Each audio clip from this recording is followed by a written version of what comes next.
بسم اللہ الرحمن الرحیم۔ ہیکل سلیمانی، مصنف Mazhar Kaleem M.A، Imran series. Colonel Morgan کی کار انتہائی تیز رفتاری سے دارالحکومت کے جنوبی حصے کی طرف اڑی جا رہی تھی۔ صدر مملکت کی ہنگامی میٹنگ کے بعد وہ بے حد فعال ہو گیا تھا۔ صدر نے اسے تمام اسپیشل فورسز کا سربراہ منتخب کر کے جو اعزاز دیا تھا، وہ چاہتا تھا کہ وہ اپنے آپ کو ایسے اعزاز کا صحیح مستحق قرار کہلوائے۔ اس کے ریڈ آرمی میں آنے سے پہلے ریڈ آرمی مختصر افراد پر مشتمل تھی، لیکن اس نے ریڈ آرمی کا سربراہ بنتے ہی اسے ایک بڑی اور جامع تنظیم بنا دیا تھا۔ البتہ ایکشن گروپ میں اس نے خصوصی طور پر چن کر 20 افراد رکھے تھے، جو اس کے خیال کے مطابق ہر فن میں ماہر اور یکتا تھے۔ ایکشن گروپ کا لیڈر میجر فرینک کار میں اس کے ساتھ بیٹھا ہوا تھا، اور پچھلی سیٹ پر ایکشن گروپ کے ہی 2 افراد روجر اور ٹونی بیٹھے ہوئے تھے۔ یہ دونوں ایکریمی یہودی تھے اور وہاں کے معروف گنڈے تھے کہ کرنل مارگن نے انہیں اس تنظیم میں لے لیا تھا۔ کرنل مارگن نے ریڈ آرمی کے ذریعے ایسے کارنامے سر انجام دیے تھے کہ GP5، جس کا پہلے اسرائیل میں سکہ جمع ہوا تھا، اس سے پیچھے رہ گئی تھی، اور شاید اسی شہرت کی بنا پر صدر نے اسے اسپیشل فورسز کا سربراہ مقرر کر دیا تھا۔ اس کے آدمیوں نے دن رات تگ و دو کر کے ابھی تھوڑی دیر پہلے اسے اطلاع دی تھی کہ جنوبی ساحل پر گولڈن بار کا مالک یعقوب کانڈی فلسطینی گوریلوں کے اس گروپ سے ہے جس نے وزیر اعظم پر حملہ کیا تھا۔ یا تو براہ راست متعلق ہے، یا کم از کم ان کے متعلق جانتا ضرور ہے، کیونکہ یعقوب کانڈی تھا تو یہودی، لیکن نسلاً عرب ہے، اس لیے اس پر اعتماد نہ کیا جا سکتا تھا۔ اور گزشتہ روز کچھ پراسرار عرب اس کے دفتر میں آتے جاتے دیکھے گئے تھے، جن کا تعاقب کیا گیا تو وہ نامعلوم طریقے سے غائب ہو گئے۔ کرنل مارگن کو جیسے ہی اطلاع ملی، اس نے فوراً یعقوب کانڈی کی چھان پھٹک کا فیصلہ کر لیا۔ اس کی عادت تھی کہ وہ وقت ضائع کرنے کا بالکل قائل نہ تھا۔ باس، یعقوب کانڈی بے حد عیار اور چالاک آدمی ہے، اور جنوبی ساحل کا چھٹا ہوا گنڈا ہے۔ اسے ساؤتھ کنگ بھی کہا جاتا ہے۔ فرینک نے خاموشی کو توڑتے ہوئے کہا، مجھ سے بڑا گنڈا ابھی تک کسی ماں نے پیدا نہیں کیا فرینک، تم دیکھ لینا میرے سامنے خوف کے مارے اس کے دانت کیسے بجتے ہیں۔ پھر وہ چلتے ہوئے یعقوب کانڈی کی جگہ تک پہنچے اور اسے پوچھ گچھ کا آغاز کیا۔ وہ عرب کون تھے؟ کیا تم انہیں جانتے ہو؟ کرنل مارگن نے اس سے پوچھا۔ اس کی آنکھوں میں چمک ابھر آئی تھی۔ ان میں سے ایک آدمی کو میں اچھی طرح جانتا ہوں جناب، اس کا نام سالم بن عتبہ ہے، وہ منشیات کی سمگلنگ سے وابستہ ہے۔ بات چیت بھی میری اسی سے ہوئی تھی۔ باقی اجنبی تھے اور وہ خاموش رہے۔ سالم نے ان کا تعارف نہیں کرایا اور میں نے پوچھنے کی ضرورت نہیں سمجھی، یعقوب کانڈی نے جواب دیتے ہوئے کہا۔ اب تم یہ بھی سن لو کہ ہمارے آدمی تمہاری مسلسل نگرانی کرتے رہیں گے۔ اس بات کو ذہن میں رکھنا کہ اگر ہمیں ذرا سا بھی شک پڑ گیا تو پھر تمہاری بوٹیاں کتے نوچتے پھریں گے۔ کرنل مارگن نے انتہائی سخت لہجے میں کہا اور تیزی سے واپس مڑ گیا۔ اس کے ساتھی بھی اس کے پیچھے ہی دروازے کی طرف مڑ گئے اور یعقوب کانڈی کے لبوں پر زہریلی مسکراہٹ پھیل گئی۔ وہ تیزی سے کاؤنٹر پر کھڑے نوجوان کی طرف مڑا۔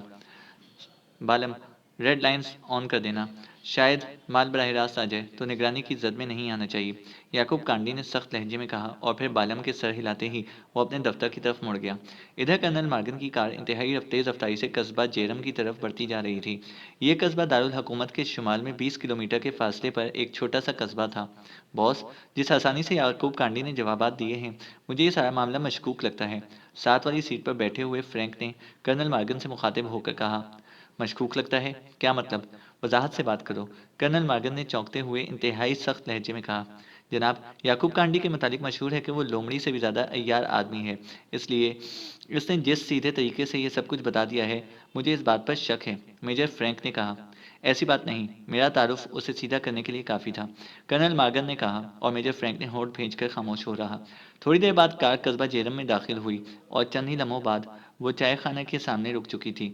ٹونی، جاؤ اور سالم کو بلا لاؤ، کرنل مارگن نے پیچھے بیٹھے ہوئے ٹونی سے کہا، اور ٹونی سر ہلاتا ہوا کار سے نیچے اترا اور تیز تیز قدم اٹھاتا چائے خانے کی طرف بڑھ گیا۔ تھوڑی دیر بعد جب وہ واپس آیا تو اس کے ساتھ ایک دبلا پتلا عرب بھی تھا۔ عرب کا چہرہ زرد پڑا ہوا تھا، اس کا انداز ایسا تھا جیسے وہ مذبح خانے کی طرف جا رہا ہو۔ تمہارا نام سالم بن عتبہ ہے؟ کرنل مارگن نے اس عرب کے قریب آتے ہی کرخت لہجے میں کہا۔ ہاں جناب، میں خادم ہوں، سالم بن عتبہ نے سہمے ہوئے لہجے میں جواب دیا۔ تم یعقوب کانڈی کے پاس گئے تھے کسی پاک ایشیائی کی آمد کا پتہ کرنے؟ کرنل مارگن نے کرخت لہجے میں پوچھا۔ پاک ایشیائی کا پتہ کرنے؟ نہیں جناب، میں یعقوب کانڈی کے پاس 2 روز ہوئے ضرور گیا تھا، لیکن اس نے خود مجھے بلوایا تھا۔ اس نے کہا تھا کہ میں اس کے لیے مخبری کیا کروں۔ جناب، میری روزی ہی ایسی ہے جناب، سالم نے کانپتے ہوئے لہجے میں کہا۔ ٹھیک ہے، چلو کار میں بیٹھو اور میرے سامنے چل کر یعقوب کانڈی سے بات کرو۔ تم میں سے جو بھی جھوٹا نکلا اس کی موت عبرتناک ہوگی۔ چلو بیٹھو کار میں، کرنل مارگن نے کہا، اور ٹونی نے کار کا دروازہ کھول کر سالم کو کار کی پچھلی نشست پر دھکیلا اور خود اس کے ساتھ بیٹھ گیا۔ کرنل مارگن نے کار آگے بڑھا دی۔ باس، اگر آپ حکم کریں تو یعقوب کانڈی کو بھی ہیڈ کوارٹر بلوا لیا جائے، وہاں وہ زیادہ آسانی سے اصل بات اگل دے گا، میجر فرینک نے کہا۔ ہاں یہ ٹھیک ہے، کرنل مارگن نے کہا، اور میجر فرینک نے جیب سے ٹرانسمیٹر نکال کر کسی کو ہدایت دینی شروع کر دی کہ وہ ہر صورت میں یعقوب کانڈی کو لے کر ہیڈ کوارٹر پہنچ جائیں۔ ہیڈ کوارٹر پہنچنے کے بعد کرنل مارگن سالم بن عتبہ کو لے کر زیرو روم میں پہنچ گیا۔ یہ کمرہ خاص طور پر پوچھ گچھ کے لیے بنایا گیا تھا۔ دیکھو سالم، یہاں سے ہماری اجازت کے بغیر تمہاری روح بھی باہر نہیں نکل سکتی۔ ہمیں اطلاع ملی ہے کہ تمہارا تعلق فلسطینی گوریلوں سے ہے۔ اگر ایسی کوئی بات ہے تو مجھے صاف صاف بتا دو۔ ہو سکتا ہے کہ میں تمہیں ریڈ آرمی کا سرکاری مخبر بنا کر نہ صرف چھڑوا لوں بلکہ تمہیں تمہاری حیثیت سے بھی بڑا انعام مل سکتا ہے۔ کرنل مارگن نے زیرو روم میں پہنچتے ہی انتہائی کرخت لہجے میں کہا، حضور میں سچ کہہ رہا ہوں، میرا کسی فلسطینی گوریلوں سے تعلق نہیں۔ میں عرب ضرور ہوں لیکن میں اسرائیل کا وفادار ہوں۔ البتہ میں منشیات کی اسمگلنگ کے سلسلے میں مخبری ضرور کرتا ہوں، باقی مجھے کسی چیز کا کوئی علم نہیں ہے، سالم نے رو دینے والے لہجے میں کہا۔ اس کا پورا جسم خوف سے کانپ رہا تھا۔ اس کا مطلب ہے کہ تم بتانا نہیں چاہتے، ٹھیک ہے؟ یعقوب کانڈی آ جائے پھر تم سے بات ہوگی۔ تم نے اپنی زندگی کا موقع اپنے ہاتھوں سے کھو دیا ہے، کرنل مارگن نے وسیلے لہجے میں کہا، اور پھر تیزی سے مڑ کر زیرو روم سے باہر کی طرف چلا گیا۔ زیرو روم میں موجود ایکشن گروپ کے مسلح افراد ٹونی اور راجر رحم آلود نظروں سے سالم کو دیکھنے لگے جس کا چہرہ بری طرح لٹک گیا تھا۔ میں سچ کہہ رہا ہوں جناب، بالکل سچ، سالم نے ٹونی سے مخاطب ہو کر کہا۔ ابھی سچ اور جھوٹ کا پتہ چل جائے گا، ٹونی نے شفاف انداز میں مسکراتے ہوئے کہا، اور سالم خاموش ہو گیا۔ 10 منٹ بعد کمرے کا دروازہ کھلا اور اس بار یعقوب کانڈی اندر داخل ہوا۔ اس کے ساتھ میجر فرینک اور کرنل مارگن بھی شامل تھے۔ یعقوب کانڈی نے اندر داخل ہوتے ہوئے بڑے ہی ماہرانہ انداز میں سالم کو آنکھ کا ایک مخصوص اشارہ کیا اور پھر وہ سالم کے ساتھ کھڑا ہو گیا۔ اس کے چہرے پر بے نیازی اور لاپرواہی تھی، جبکہ سالم کے چہرے پر ابھی تک خوف کے سائے موجود تھے۔ کرنل مارگن بڑے اطمینان سے ایک طرف رکھی ہوئی ایک کرسی پر بیٹھ گیا۔ سالم اور یعقوب کانڈی دونوں کمرے کے درمیان میں کھڑے تھے، جبکہ ٹونی اور راجر اور میجر فرینک تینوں سائڈوں میں کھڑے ہوئے تھے۔ یعقوب کانڈی، یہی سالم بن عتبہ ہے جس کے متعلق تم نے بتایا تھا کہ وہ تم سے پاک ایشیائی افراد کے بارے میں پوچھنے کے لیے آیا تھا، کرنل مارگن نے کرخت لہجے میں کہا۔ بالکل جناب، یہی سالم بن عتبہ ہے، یعقوب کانڈی نے جواب دیا۔ لیکن یہ تو کہہ رہا ہے کہ تم نے اسے خود بلایا تھا، کرنل مارگن نے کہا۔ کیوں سالم، کیا کہا ہے تم نے صاحب سے؟ جانتے ہو صاحب کون ہیں؟ اس وقت اسرائیل کے بادشاہ ہیں، بادشاہ۔ ان کا سکہ چلتا ہے پورے اسرائیل پر۔ اور سنو، سچ سچ بتا دو، میں تمہاری طرف سے معافی کی درخواست کر دوں گا، یعقوب کانڈی نے مڑ کر سالم سے مخاطب ہو کر کہا۔ جناب، سالم نے اٹکتے ہوئے انداز میں کہا، اس کا جسم بری طرح کانپ رہا تھا۔ میجر فرینک، اسے ڈرم میں لگاؤ، یہ ابھی سب کچھ بتا دے گا، کرنل مارگن نے چیختے ہوئے کہا۔ ڈرم کی صدا اسرائیل میں بے حد مشہور تھی۔ یہ ایسی صدا تھی کہ بڑے بڑے بہادر بھی چین بول جاتے تھے۔ ایک بڑے سے بڑے ڈرم میں ایک آدمی کو لٹا دیا جاتا تھا اور پھر ڈرم کا ڈھکن بند کر کے اس پر چاروں طرف سے مسلسل ضربیں لگائی جاتی تھیں۔ ان ضربوں کی وجہ سے اندر ایسی خوفناک آوازیں پیدا ہوتی تھیں کہ انسان کے اعصاب چند ہی لمحوں میں جواب دے جاتے تھے۔ جناب، میں بتاتا ہوں، خدا کے لیے مجھے ڈرم میں نہ ڈالیے، میں بتاتا ہوں، میں واقعی یعقوب کے پاس باقی شیعیوں کا پتہ کرنے گیا تھا۔ میرے ساتھ 2 آدمی تھے، یہ دونوں مجھے چائے خانے میں ملے تھے۔ انہوں نے مجھے موٹی رقم دی تھی کہ میں کسی طرح باقی شیعیوں کی اسرائیل میں آمد کا کھوج لگا کر بتاؤں۔ میں نے انہیں بتایا تھا کہ یعقوب کانڈی انتہائی باخبر آدمی ہے۔ اگر کوئی پاک ایشیائی زیر زمین مقاصد کے لیے اسرائیل میں داخل ہوئے ہوں گے تو یعقوب کانڈی کو ضرور علم ہوگا۔ لیکن یعقوب کانڈی نے بتایا کہ اسے کسی پاک ایشیائی کی آمد کے بارے میں علم نہیں ہے، جس پر ہم واپس چلے گئے۔ سالم نے سر جھکاتے ہوئے کہا۔ وہ لوگ کون تھے؟ کرنل مارگن نے پوچھا۔ وہ حیفا سے آئے تھے، کہتے تھے کہ ہم حیفا کے طلحہ کے آدمی ہیں، سالم نے جواب دیا۔ حیفا کا طلحہ، وہ کون ہے؟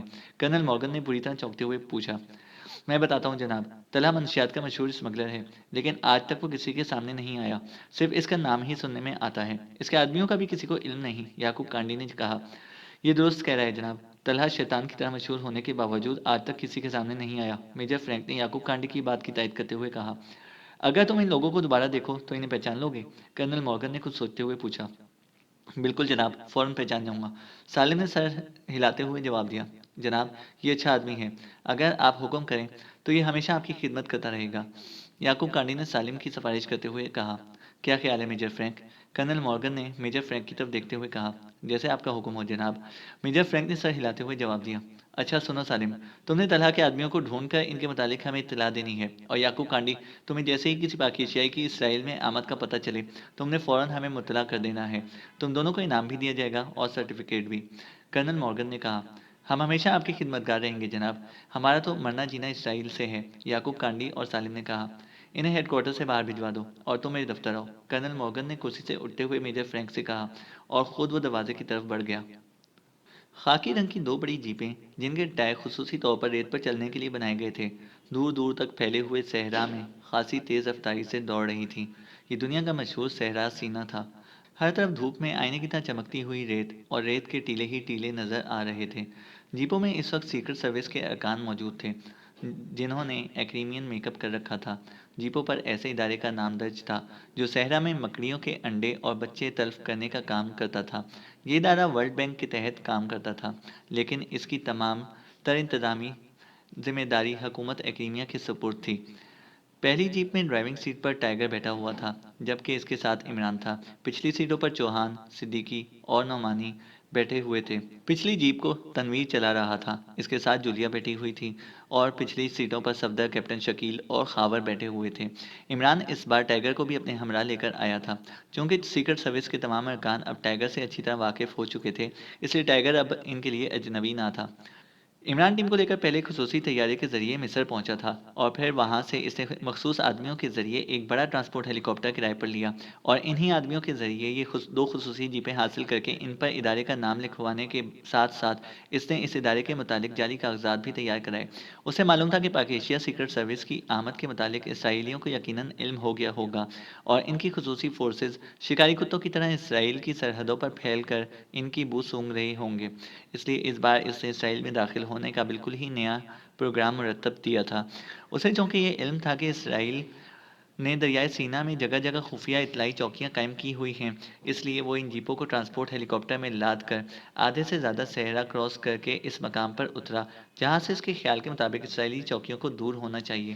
چونکہ جنگی مشقوں کی وجہ سے اکثر ہیلی کاپٹر صحرا میں آتے جاتے رہتے تھے، اس لیے اسے یقین تھا کہ اس ہیلی کاپٹر کی زیادہ پرواہ نہ کی جائے گی، لیکن اس کے باوجود وہ سب ہر قسم کی صورتحال سے نمٹنے کے لیے پوری طرح تیار تھے۔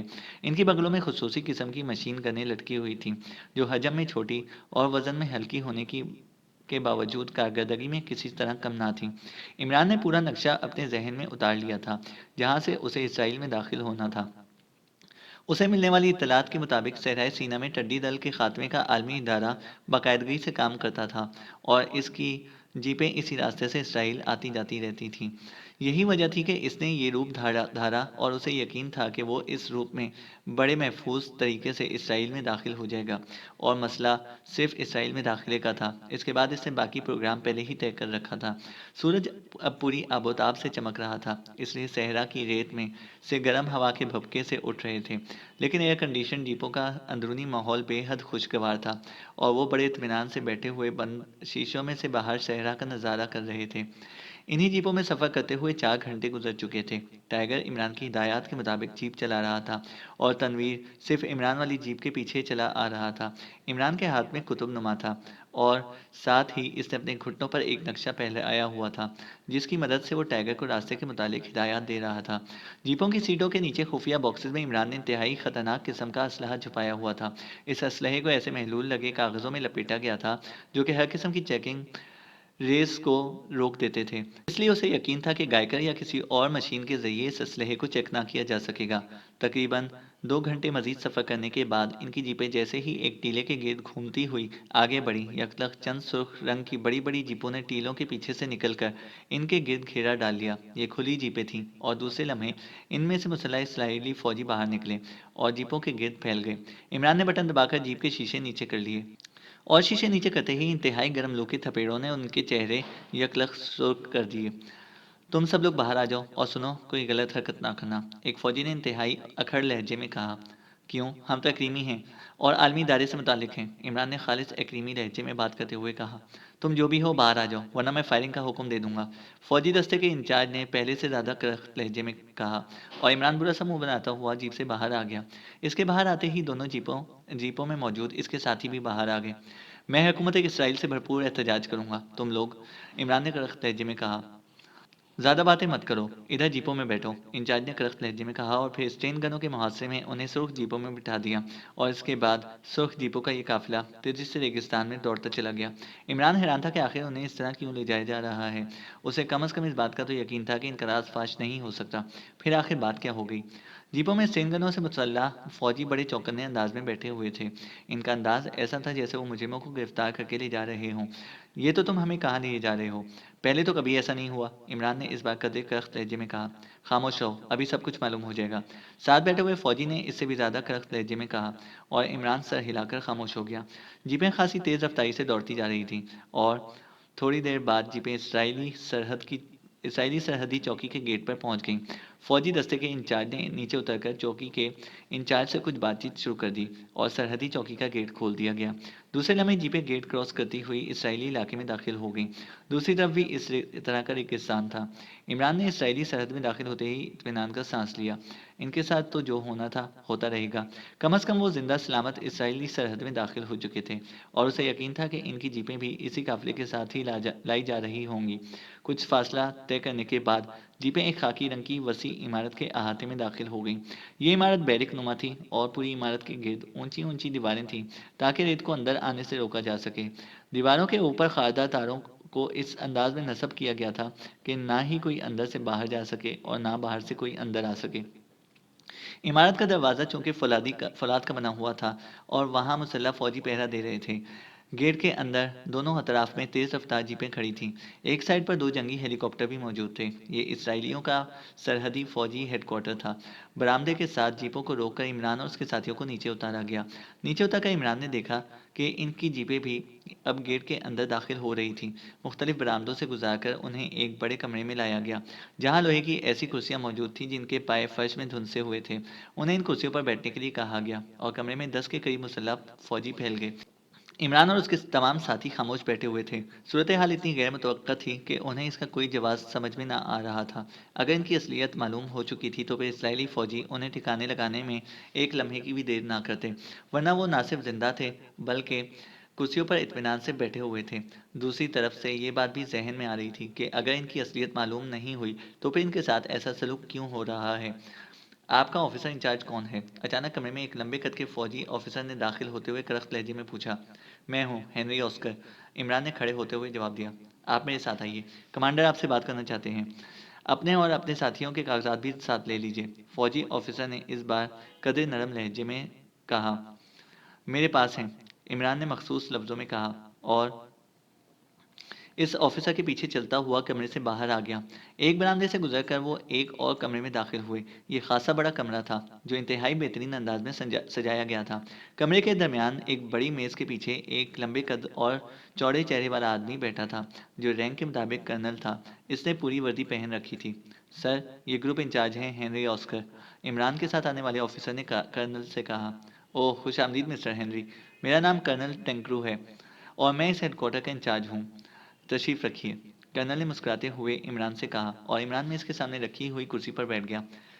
اگر آپ کے نزدیک مجھے مجرموں کی طرح پکڑ لانے کو خوش آمدید کہا جاتا ہے تو پھر ناخوش آمدید کیا ہوتا ہے؟ عمران نے انتہائی طنزیہ انداز میں کہا۔ اوہ ویری سوری، آپ کو تکلیف ہوئی۔ دراصل صورتحال یہ ہے کہ ہمیں سرکاری طور پر یہ ہدایات ملی ہیں کہ پاک ایشیا سیکرٹ سروس کا ایک گروپ اسرائیل میں داخل ہونے والا ہے، اور ہدایات کے مطابق یہ لوگ انتہائی خطرناک ہیں اور ہر روپ اختیار کر سکتے ہیں۔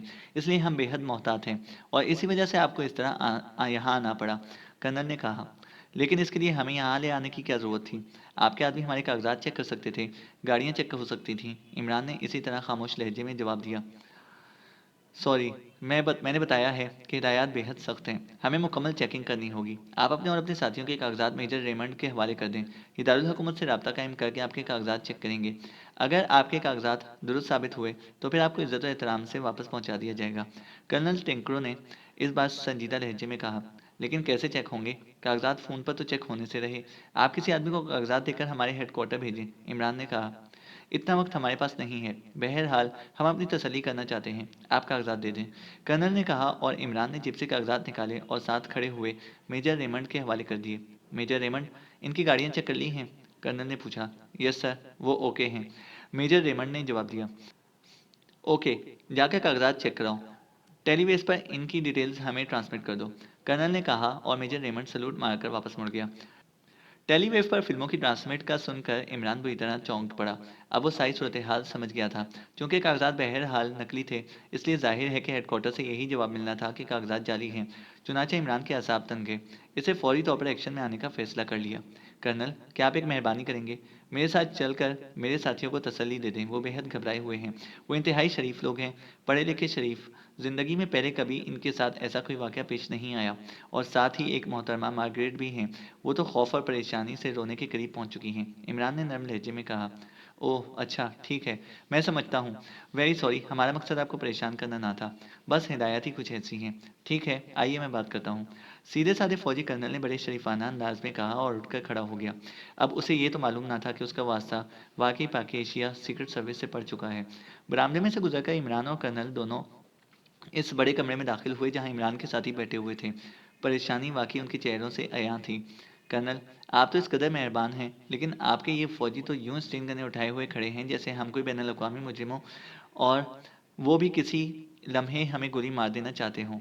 عمران نے اندر داخل ہوتے ہی مسکراتے ہوئے کہا، اور اس کے ساتھ ہی وہ دروازے کے قریب کھڑے ایک فوجی کی طرف بڑھ گیا۔ دیکھیے، ذرا ان صاحب کو دیکھیے، عمران نے مسکراتے ہوئے کہا، اور پھر اس سے پہلے کہ کرنل یا وہ فوجی سنبھل تھا، عمران نے ایک جھٹکے سے اسٹین گن اس کے ہاتھوں سے چھینی، اور دوسرے ہی لمحے کمرہ اسٹین گن کی ریڈ ٹیٹ اور فوجیوں کی چیخوں سے گونج اٹھا۔ ایک ہی گھومتے ہوئے برس سے کرنل ٹینکرو سمیت کمرے میں موجود تمام مسلح فوجی فرش پر گر چکے تھے۔ اٹھاؤ ان کی اسٹین گنیں، اٹھاؤ جلدی، عمران نے چیختے ہوئے کہا، اور اس کے ساتھ ہی بجلی کی سی تیزی سے حرکت میں آ گئے، اور دوسرے لمحے فوجیوں کی اسٹین گنیں ان کے ہاتھوں میں تھیں۔ عمران نے اسٹین گنیں اٹھائے تیزی سے باہر کی طرف دوڑا، اس کے ساتھ ہی اس کی پیروی کر رہے تھے۔ ابھی وہ برآمدے تک نہ پہنچے تھے کہ چار فوجی دوڑ کر راہداری مڑے۔ وہ شاید فائرنگ کی آواز سن کر آئے تھے۔ عمران کی اسٹین گن نے شعلے اگلے، اور وہ چاروں ہی ایک لمحے میں ڈھیر ہو گئے۔ عمران اور اس کے ساتھی ان کی لاشوں کو پھلانگتے ہوئے باہر برآمدے میں پہنچے، اپنی جیپوں کی طرف پوزیشن لے کر۔ عمران نے ایک ستون کی آڑ لیتے ہوئے چیخ کر کہا، اور اس کے ساتھی تیزی سے ادھر ادھر بکھر گئے۔ جیپیں ان کے دائیں ہاتھ پر کافی فاصلے پر موجود تھیں۔ اسی لمحے ان کی جیپوں کی طرف سے کئی فوجی دوڑ کر ادھر آنے لگے کہ عمران اور اس کے ساتھیوں نے فائر کھول دیا، اور پھر ملٹری ہیڈ کوارٹر اسٹین گنوں کی بے تحاشا فائرنگ سے گونج اٹھا۔ وہ سب فائرنگ کرتے ہوئے تیزی سے جیپوں کی طرف بڑھ رہے تھے کہ ہیڈ کوارٹر کے دونوں اطراف اور دوسری بیرکوں سے فوجی نکل نکل کر ادھر آنے لگے۔ اب عمران اور اس کے ساتھیوں نے ایک دوسرے سے پشتیں ملائیں، اور پھر وہ اسی انداز میں دونوں اطراف پر بے تحاشا فائرنگ کرتے ہوئے تھوڑی ہی دیر میں اپنی جیپوں تک پہنچ گئے۔ اب فوجیوں کی طرف سے بھی پوزیشن لے کر فائرنگ ہو رہی تھی۔ صفدر، جیپ سے بم گن نکالو جلدی، عمران نے چیخ کر کہا، اور صفدر اچھل کر ایک جیپ میں گھس گیا، اور چند ہی لمحوں بعد بم گن عمران کے ہاتھوں میں پہنچ چکی تھی۔ جلدی جیپوں میں چڑھو، جلدی کرو، عمران نے دوبارہ چیخ کر کہا، اور اس کے ساتھ ہی اس نے فائرنگ کرنے والے فوجیوں پر چھوٹے لیکن طاقتور بم فائر کرنے شروع کر دیے۔ ان بموں نے تو قیامت خیز سما برپا کر دیا تھا، اور چند لمحوں میں ہی میدان صاف ہو گیا۔ عمران اچھل کر پچھلی جیپ پر چڑھا، اور اس کے ساتھ ہی دونوں جیپیں حرکت میں آ کر دروازے کی طرف بڑھیں۔ جیپ کے مڑتے ہی عمران نے سرخ رنگ کی جیپوں پر بم فائر کیے، اور جیپوں کے پرزے ہوا میں بکھر گئے۔ بم گن کے ساتھ 25 بموں کا میگزین تھا، اور ابھی کافی میگزین بھی باقی تھا۔ اسی لمحے گیٹ پر سے ان کی جیپوں پر فائرنگ ہوئی، اور عمران نے گیٹ پر مسلسل بم برسانے شروع کر دیے۔ فولادی دروازے اور اس کی سائڈوں میں موجود ستون بموں سے اڑ کر دور جا گرے، اور ان کی اوٹ میں فائرنگ کرنے والوں کی چیخیں بموں کے دھماکوں میں ڈوب گئیں۔ اب دونوں جیپیں گیٹ تک پہنچ چکی تھیں۔ عمران والی جیپ ٹائیگر چلا رہا تھا۔ جیپ روکو، عمران نے ٹائیگر سے کہا، اور ٹائیگر نے پوری قوت سے بریک لگائے۔ عمران کے جسم کو جھٹکا لگا، لیکن وہ اچھل کر نیچے اترا، اور دوسرے لمحے وہ تقریباً دوڑتا ہوا اس طرف کو بڑھ گیا جہاں دو جنگی ہیلی کاپٹر موجود تھے۔ چونکہ ہیلی کاپٹر خاصے فاصلے پر کھڑے تھے، اس لیے وہ بم کی رینج سے دور تھے، لیکن عمران بے تحاشا بھاگتا ہوا ان کی طرف بڑھا، اور جیسے ہی اسے احساس ہوا کہ اب وہ دونوں ہیلی کاپٹر بم رینج کے اندر پہنچ چکے ہیں، اس نے فائر کھول دیا۔ خوفناک دھماکوں کے ساتھ ہی دونوں ہیلی کاپٹر تباہ ہو گئے۔ عمران بھاگتا ہوا واپس جیپ میں پہنچا، اور پھر اس کی جیپ تباہ شدہ گیٹ سے باہر نکل گئی۔ جہاں پہلی جیپ ان کے انتظار کے لیے موجود تھی۔ عمران کے اشارے پر ٹائیگر نے دوسری جیپ کو پہلی جیپ سے آگے کیا اور ایک بار پھر دونوں جیپیں ریگستان میں دوڑنے لگیں، لیکن اب وہ اسرائیلی حدود کے اندر تھے۔ ہیڈ کوارٹر چونکہ انتظامی نوعیت کا تھا اور اس کا مقصد صرف سرحدی چوکیوں پر کنٹرول کرنا تھا، یہی وجہ تھی کہ ہیڈ کوارٹر پر فوج کی زیادہ نفری نہ تھی اور وہ اسے تباہ کر کے آسانی سے نکل آنے میں کامیاب ہو گئے تھے۔ لیکن عمران جانتا تھا کہ ہیڈ کوارٹر میں موجود سارے فوجی ہلاک نہ ہوئے ہوں گے، ان میں لازماً کچھ ادھر ادھر چھپ گئے ہوں گے، اور دوسری بات یہ کہ ہیڈ کوارٹر کی پوری عمارت صحیح سالم موجود تھی۔ عمران کے پاس نہ تو وقت تھا کہ وہ پوری عمارت اڑا سکتا، اس لیے اس عمارت کے اندر ٹیلی کمیونیکیشن کے جدید آلات کے ذریعے ہیڈ کوارٹر میں موجود ہونے والی کارروائی چند لمحوں میں پورے اسرائیل میں گھوم جائے گی، اور اس کے بعد ہو سکتا ہے کہ اسرائیل کی پوری فوج ہی ان پر چڑھ دوڑے۔ یہی وجہ تھی کہ اس نے ٹائیگر کو جیپ کی رفتار انتہائی تیز حد تک تیز رکھنے کے لیے کہا تھا۔ عمران صاحب، اگر ہم ہیلی کاپٹر لے اڑتے تو میرے خیال میں ہم یہ صحرا جلدی نہ پار کر جاتے، ٹائیگر نے چند لمحوں بعد کہا۔ ابھی ایئر فورس کے جنگی جہاز فضا میں پھیل جائیں گے، ہیلی کاپٹر بیچارہ ان کے سامنے کیا حیثیت رکھتا ہے؟ ان جیپوں میں ہمارا انتہائی اہم مسئلہ موجود ہے، عمران نے وضاحت کرتے ہوئے کہا، اور ٹائیگر نے سر ہلا دیا۔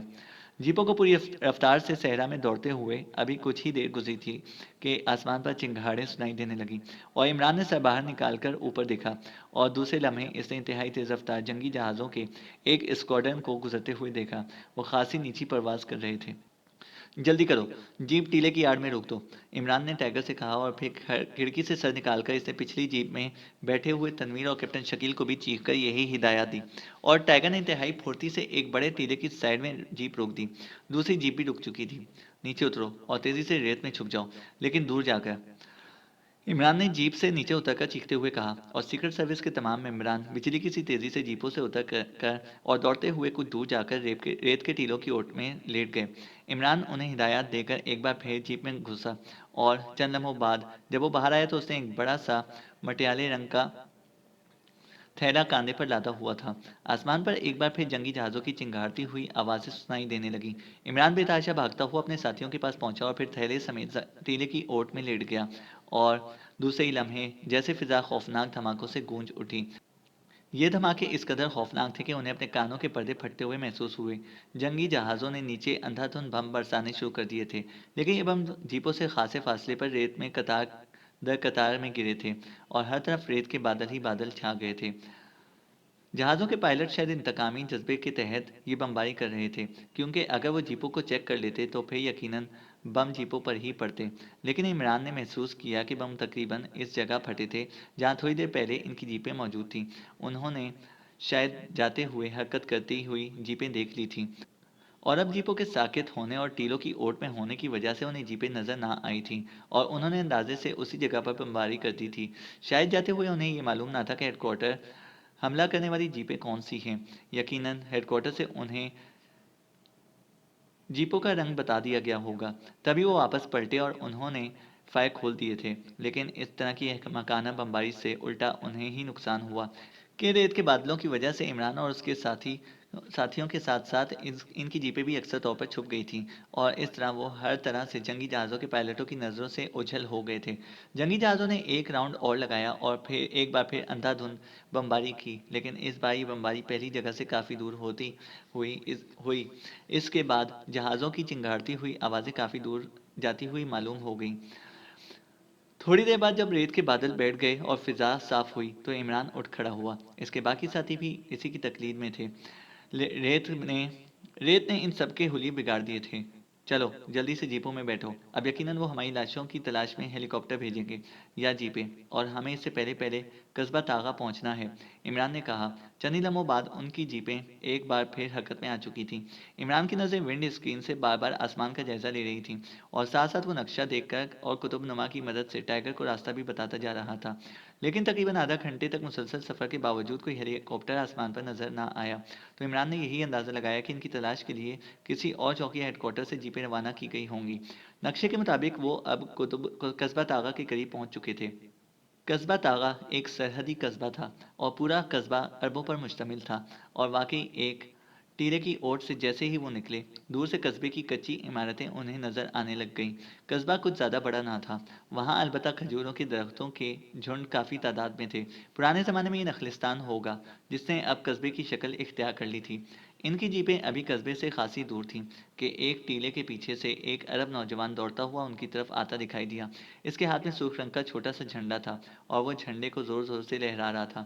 عمران نے ٹائیگر کو جیپ روکنے کو کہا اور پھر جیپ کے رکنے پر وہ تیزی سے نیچے اتر آیا۔ دوسرے لمحے وہ نوجوان اس کے قریب پہنچ گیا۔ نوجوان کی نظریں عمران کا جائزہ لے رہی تھیں۔ صحرا میں پیاس بہت لگتی ہے دوست، عمران نے مسکراتے ہوئے نوجوان سے مخاطب ہو کر کہا۔ ہمارے پاس پانی موجود ہے، نوجوان نے مختصر سا جواب دیا، لیکن لہجہ اجنبی اور سرد تھا۔ پانی تو ہمارے پاس بھی ہے، ہمیں تو آب حیات کی تلاش ہے، عمران نے جواب دیا۔ اوہ، آپ سب بخیریت تو ہیں؟ ابھی بمباری کی آوازیں سنائی دی تھیں۔ میرا نام یعقوب ہے، نوجوان نے اس بار مسکراتے ہوئے نرم لہجے میں کہا۔ ہاں، ہم سب بخیریت ہیں، لیکن مجھے یقین ہے کہ ہمیں تلاش کرنے کے لیے اسرائیل کی پوری فوج صحرا کا ایک ذرہ الٹ پلٹ کر دے گی۔ ہم نے ان کا سرحدی ہیڈ کوارٹر تباہ کر دیا ہے، عمران نے سر ہلاتے ہوئے جواب دیا۔ سرحدی ہیڈ کوارٹر ان دو جیپوں سے؟ یعقوب کے لہجے میں بے پناہ حیرت تھی۔ صرف حیرت کا اظہار ہی کرتے رہو گے یا پروگرام کے مطابق عمل درآمد بھی ہوگا؟ اس بار عمران نے سخت اور سرد لہجے میں کہا۔ اوہ ہاں، آئیے جیپیں ادھر مغرب کی طرف لے چلیے، یعقوب نے جلدی سے کہا۔ میرے ساتھ جیپ میں آ جاؤ، عمران نے کہا اور یعقوب اچھل کر جیپ میں سوار ہو گیا اور پھر اس نے ٹائیگر کو راستہ بتانا شروع کر دیا۔ جیپیں اب قصبے کی سائڈ سے ہو کر آگے بڑھتی گئیں۔ قصبے سے فاصلے پر سے ہی وہ صحرا میں آگے بڑھتے گئے۔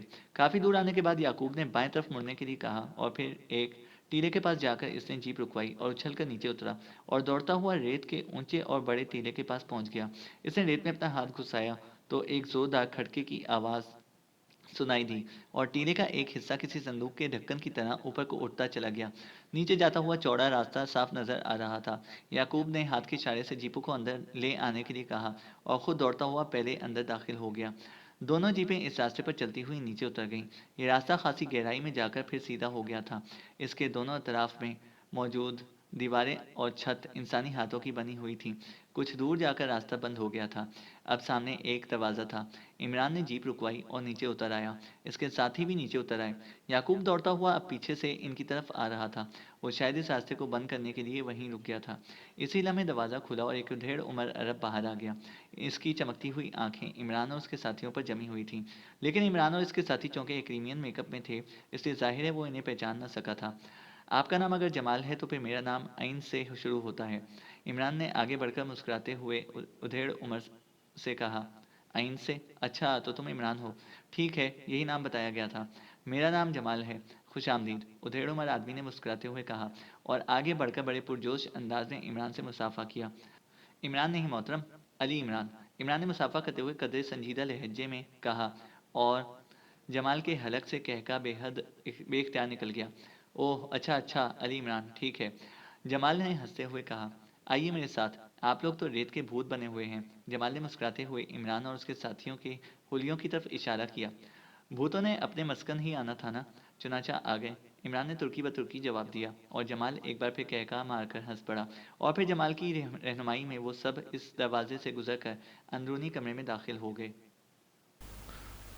تو دوستوں، یہ تھی ہماری آج کی کہانی۔ امید ہے کہ آپ کو یہ پسند آئی ہوگی۔ ہمارے چینل کو سبسکرائب کریں اور ساتھ موجود بیل آئیکن کو پریس کریں تاکہ ہماری ہر اپڈیٹ آپ کو بر وقت مل سکے۔ شکریہ۔